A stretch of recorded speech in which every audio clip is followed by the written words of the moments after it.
Hello everyone, myself Mishtu. কেমন আছো সবাই? আশা করি ভালো আছো, আমিও ভালো আছি। তো আজকে আমি চলে যাব বাড়িতে। হ্যাঁ, চেন্নাই আমার লাস্ট ডে আজকে। তো আমার প্যাকিং সব ডান। তো আমি আজকে বেরিয়ে যাচ্ছি। তো আমি রেডিমেডি হয়ে গেছি। তো আমাকে বলো কেমন লাগছে। তো ঘর থেকে বেরিয়ে তালা দিয়ে দিলাম।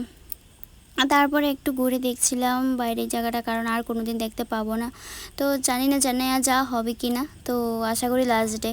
তো আর কোনো দিন যেতে চাইও না, প্রচণ্ড গরম। তো যারা চেন্নাই থাকো অবশ্যই জানো যে কতটুকু গরম চেন্নাই। তো আমি বেরিয়ে পড়েছিলাম, গাড়িতে ওলা বুক করেছিল আমার বর, আর আমি চলে যাচ্ছি। আমি একাই যাব, তো শুধু আমাকে এয়ারপোর্টে ছাড়তে যাচ্ছিলো। আর তো একাই কি চলে যাব, আর কি করব।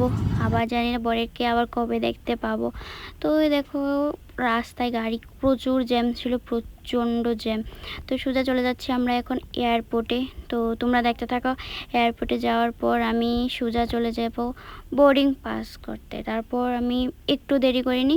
তো আমার ফ্লাইট মোটামুটি অনেকটাই আগে চলে গেছে, মানে আমি এখনও পৌঁছইনি। তো দেরি হবে, একটু বসতেও হবে। তো আমি আগে চলে গেছিলাম। তো আমি বোর্ডিং পাস নেওয়া, তো আমি একটা হ্যান্ড ব্যাগ নিয়ে নিয়েছি। তো আমার এখানে বোর্ডিং পাস নেওয়া শেষ। তো আমার চেকিং করা হয়ে গেছে। তো এখন আমি চলে যাব আমার গেট নাম্বারে। তো আমার গেট নাম্বারে আমি চলে এসেছি।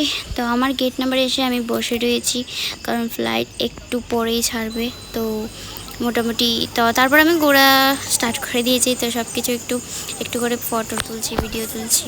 তো আমি ফটো তোলার পর ভিডিও করলাম। তারপর ফ্লাইটে উঠে পড়েছিলাম আমি। তো ফ্লাইট পুরো ফুল হয়ে গেছে। তো আমি ফ্লাইটে বসে গেছি। তো একা একই যাবো, আর কি করব। হ্যাঁ, বরকে তো আর পাশে নিতে পারলাম না। তো যাই হোক, এখানে ফ্লাইট ছেড়ে দেবে। তো দেখছিলাম আরও একটা ফ্লাইটে এখন মানুষ যাচ্ছে। তো আগে আমারটা ছাড়বে, আমাদের ফ্লাইটটা ছাড়ার পর। তারপর ফ্লাইটের মধ্যে প্রচুর ভিড় ছিল, ভালোই লাগছিল। কারণ আমি যখন ফার্স্টে আসছিলাম তখন এত মানুষ ছিল না। তো এখন ফ্লাইট ছাড়বে। তো তোমরা সাউন্ড আশা করি শুনতেই পাচ্ছ। তো দেখতে থাকো, শোনো তোমরাও।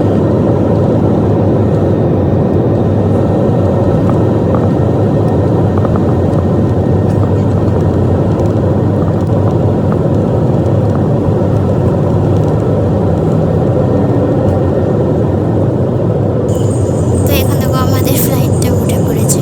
তো নিচে এত সুন্দর লাগছে, সত্যিই ভালো লাগছে নিচে জায়গাটা। ফ্লাইট থেকে দেখতে কীরকম লাগছে তোমরাও দেখো। যারা যারা চলনি, আমার মতনও হয়, চলতে পারোনি, অনেকেই চলে, অনেকে চলতে পারে না, যারা পারে না। আমিও প্রথমে চড়েছি, যখন ফার্স্ট টাইম যখন চড়েছি খুব ভালো লেগেছিলো। তো তোমরাও দেখো যারা চড়নি, যেমন আমার মা বা আমার ফ্যামিলি থেকে অনেকেই চলেনি। তো আমার ফ্যামিলিতে চলেনি বললেই চলে, অনেকেই চলেছে, অনেকে চলেনি। তো এখানে আমি, এটা ছিল আমার ফ্লাইট ল্যান্ডিং। হ্যাঁ, এটা আমার ফ্লাইট ল্যান্ডিং। অনেকে বলে ফ্লাইটে চড়তে ভয় লাগে, তারপর নামতেও ভয় লাগে। তো আমার কিছুই লাগেনি, আমার চড়তেও ভয় লাগেনি, নামতেও ভয় লাগেনি। সত্যি আমি একটু ভয় পাইনি।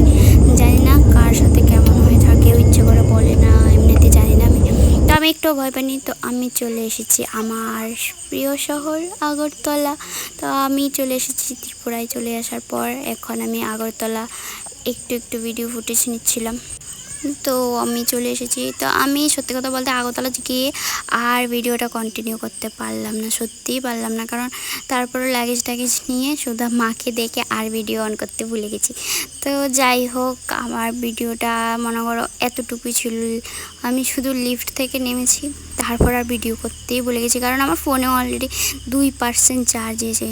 তো আমার বরের সাথে শেষ ফটো, জানি না আবার কবে ফটো তুলতে পারবো। তো অনেক মিস করি। I love you my husband. So ভিডিওটা ভালো লাগলে like comment share and subscribe অবশ্যই করবেন।